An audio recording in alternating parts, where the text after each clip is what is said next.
Boa tarde, pessoal. Aqui é de novo a doutora Ana Lúcia Langer e hoje eu resolvi vir aqui até vocês para a gente bater um papinho sobre o coronavírus, que a infecção tem se propagado bastante e eu acho que vale a pena ter algumas orientações.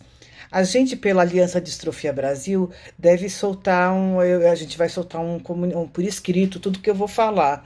Mas eu acho que eu vou ficar mais à vontade se eu explicar para vocês tudo o que está acontecendo. Eu vou tentar fazer isso, vou tentar ser o mais simples e didática possível, né? Então, o que que é o coronavírus, né? O coronavírus é um vírus que começou, que não é tão novo assim. Ele pertence a uma família viral grande dos coronavírus, que desde os meados de 1960.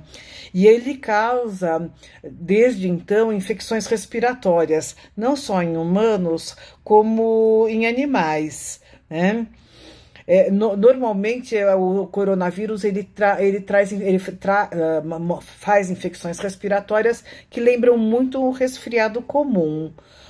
Porém, já houve momentos na história onde ele causou infecções graves.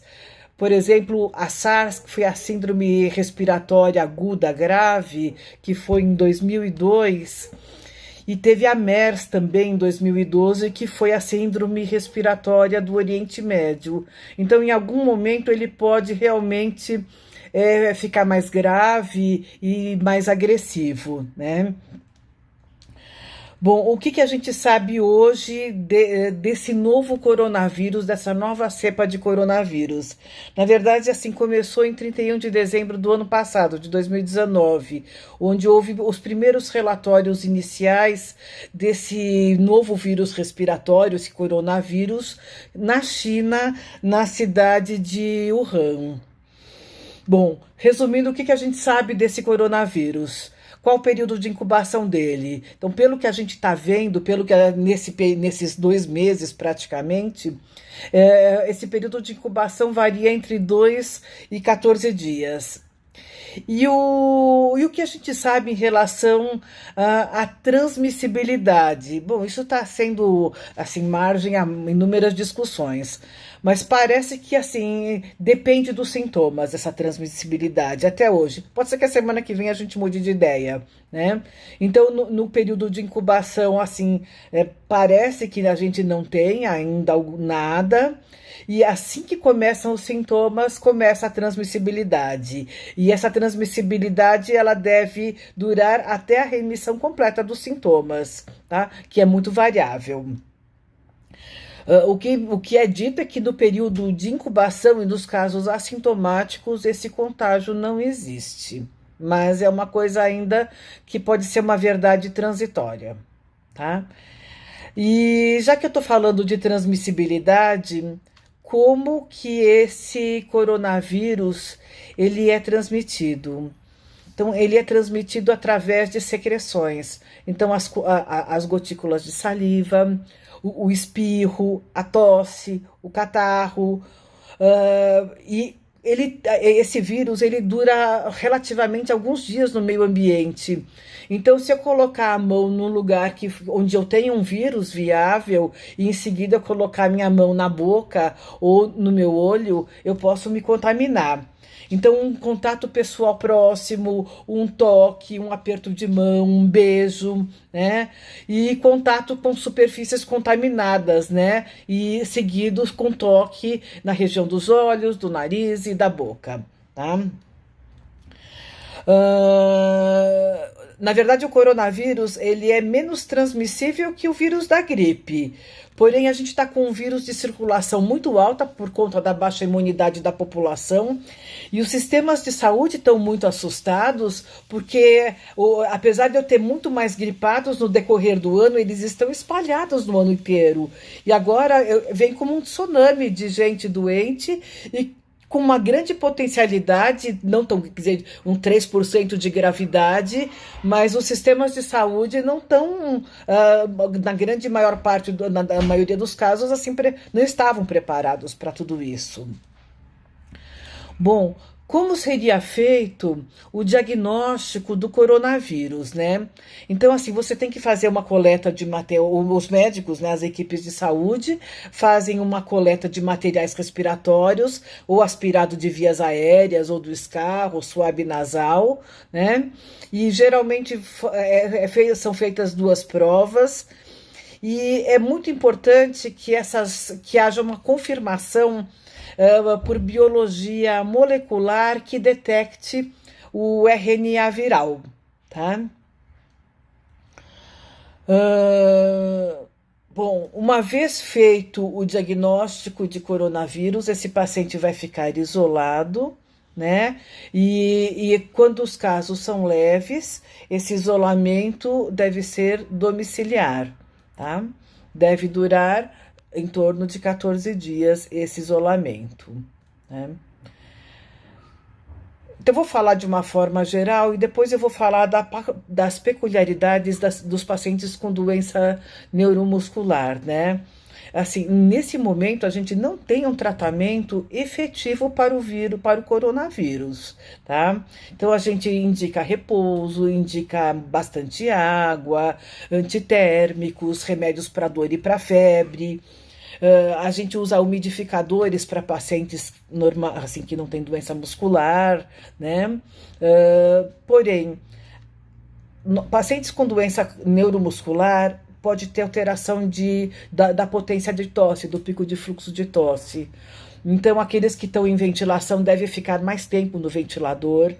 Quem tiver cough assist deve usar e abusar, caso tenha uma alteração no pico de fluxo de tosse. E o uso do ambu também para ajudar a tirar as secreções. E como em qualquer outra gripe, diferente de outros pacientes com coronavírus, a gente tem boa vontade de usar antibióticos, tá? Então, quais são os principais sintomas do coronavírus? A tosse, a febre e a dificuldade para respirar. Tá? Não existe uma experiência mundial de coronavírus e doença neuromuscular. Tá? Então, portanto, não tem diretrizes. Então, a gente tem que usar o bom senso, né, e tratar esses pacientes. Tá? Então, quais são os grupos? Qual é o grupo de risco? Então, a gente sabe que pacientes com mais idade, paciente com doença são os idosos, né? E quanto mais velho, maior a suscetibilidade, né? E pessoas com condições assim de outra comorbidade que porventura tenham, por exemplo, diabetes, câncer, imunossupressão, doenças pulmonares crônicas. Então, aquele paciente que usa corticoide, como a gente tem no caso dos Duchennes, aquele paciente que tem restrição ventilatória e que, portanto, não tem uma tosse eficaz, né? Pacientes que têm asma. Então, são pacientes do grupo de risco e que merecem uma atenção, tá? Então, é muito importante que o paciente neuromuscular notifique o médico dele, tá? Um paciente normal, ele consegue ter um atendimento, ir até a atenção primária à saúde, buscar uma orientação. Porém, o paciente com doença neuromuscular, ele tem particularidades mesmo antes do coronavírus, então é muito importante que o médico neuromuscular dele, junto talvez assim com o médico infectologista, busque um caminho adequado para esse paciente. Tá? O que o paciente, em geral, deve fazer para se precaver nesse momento de pandemia, né? Então, sempre ele vai carregar lenço, né? E para se proteger quando espirrar ou quando tossir, né? E aí ele vai jogar esse lenço no lixo e vai lavar as mãos ou limpar com o gel alcoólico para tirar o vírus, né? E depois de um transporte público, por exemplo, principalmente aqueles que conseguem se segurar, então é muito importante aqueles que se seguraram, que usaram o transporte público, a lavagem de mãos, lavagem de mãos, ou o uso de gel alcoólico quando isso não for possível, tá?